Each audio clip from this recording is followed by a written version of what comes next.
बिस्मिल्लाहिर्रहमानिर्रहीम। तमाम सुनने और देखने वालों को खुलूस भरा सलाम।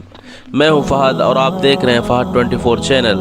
मोहतरम अजीज़ दोस्तों, बनी इसराइल में दो भाई थे जिनमें एक मुसलमान और दूसरा काफिर था।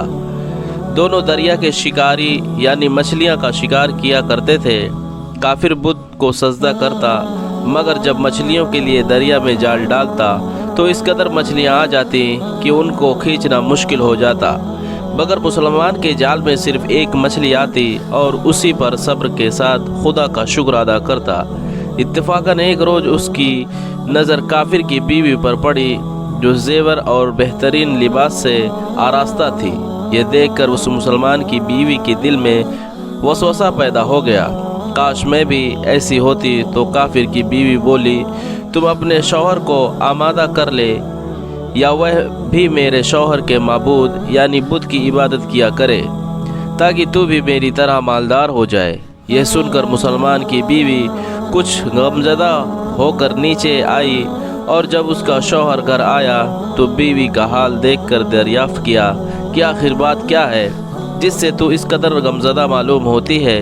उसकी बीवी कहने लगी, बस मियाँ, या तो मुझे तलाक दे दो या फिर अपने भाई के माबूद के रास्ते अख्तियार करो।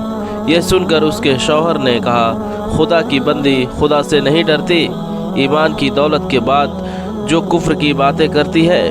वह औरत बोली, बस आप मुझे ज़्यादा बातें ना बताओ, मैं नंगी पूजी नहीं रह सकती।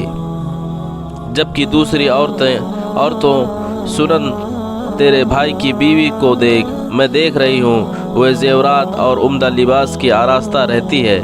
जब उस मर्द मोमिन ने देखा कि औरत ज़िद पर उतर आई है और उसका इसरार हद से बढ़ चुका है तो उसने औरत को तसल्ली दी और कहा, घबराने की ज़रूरत नहीं, मैं कल से कारीगरों और मज़दूरों में जाकर मेहनत करके तुझे रोज़ाना 2 दिरहम देता रहूँगा।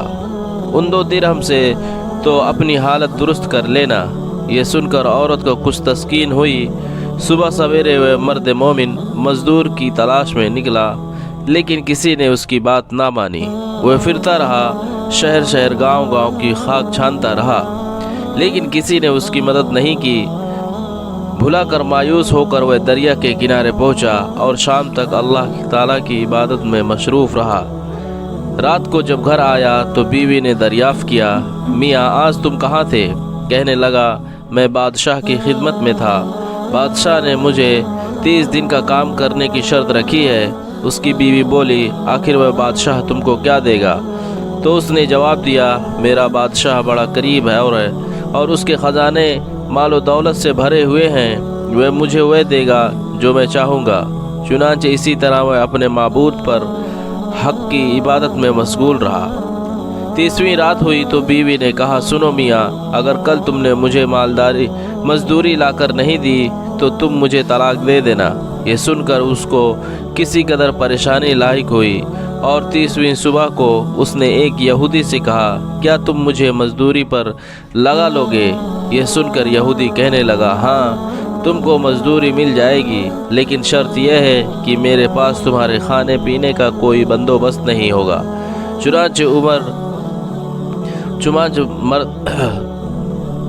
चुनांचे मर्द मोमिन रोज़ा की नियत करके यहूदी के साथ काम पर गया। उधर दूसरी तरफ एक आदमी उसकी बीवी के पास गया। दरवाज़ा खटखटाया। जब उसकी बीवी बाहर निकली तो उस आदमी ने उसकी बीवी को 29 अशरफियाँ दी और कहा, यह तुम्हारे शौहर की मजदूरी है। तुम्हारे शौहर 29 दिन से बादशाह के काम में थे, यहाँ तक कि तुम्हारे शौहर ने बादशाह को छोड़ दिया। अगर वह 30वें दिन भी काम करता तो उसको बहुत सी उजरत मिल जाती, लेकिन वह यहूदी के पास चला गया। अगर वह मजीद बादशाह का काम करता तो बादशाह उसको मजीद उजरत देता। बस ये लो 29 अशरफियाँ। इसमें एक अशरफी इसलिए कम है क्योंकि आपका शौहर 30वें दिन काम पर नहीं गया। चुनांचे वह औरत उनमें से एक अशरफी लेके जाकर बाजार गई।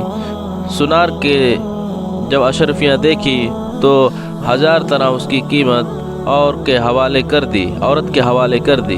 जब शाम को वो आदमी घर आया تو عورت نے اس سے دریافت کیا آج تم کہاں تھے؟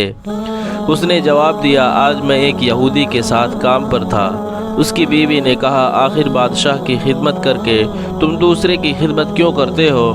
پھر آپ نے شوہر کی اشرفیہ کا واقعہ سنایا، جس کو سن کر وہ مرد مومن روتے روتے بے ہوش ہو گیا۔ جب اس کو ہوش ہوا تو بیوی سے کہنے لگا افسوس کہ میں نے بادشاہ دو جہاں کی خدمت کا حق اپنے اوپر لازم نہ کیا۔ اس کے بعد اس آدمی نے عورت کو چھوڑ دیا اور پہاڑوں پر چلا گیا، جہاں خدا کی عبادت میں مصروف رہ کر بقیہ زندگی گزار دی، اور وہیں اس کا انتقال ہو گیا۔ محترم عزیز دوستو، اللہ کے خزانوں میں کوئی کمی نہیں، وہ بندے کو اس کی عبادت کا صلہ ضرور دیتا ہے، اگرچہ بعض دفعہ کسی حکمت کی بنا پر اس کے یہاں دیر ہو جاتی ہے، لیکن بہرحال اندھیرا پھر بھی نہیں، وہ اپنے بندوں کو دیتا ضرور ہے۔ اللہ تعالی ہم سب کو صبر و شکر کے ساتھ رہ کر زندگی گزارنے کی توفیق عطا فرمائے، آمین یا رب العالمین۔ محترم عزیز دوستو، امید کرتا ہوں کہ یہ ویڈیو آپ دوستوں کو پسند آئی ہوگی۔ ویڈیو پسند آئی ہو تو لائک اور شیئر ضرور کریے، اور آنے والی ویڈیو کے لیے ہمارے چینل کو سبسکرائب کر دیں اور ساتھ میں موجود بیل آئیکن کو دبا دیں تاکہ ہماری ہر نئی آنے والی ویڈیو سب سے پہلے آپ تک پہنچے۔ مجھے دیجیے اجازت، زندگی رہی تو اگلی ویڈیو میں ملیں گے۔ السلام علیکم۔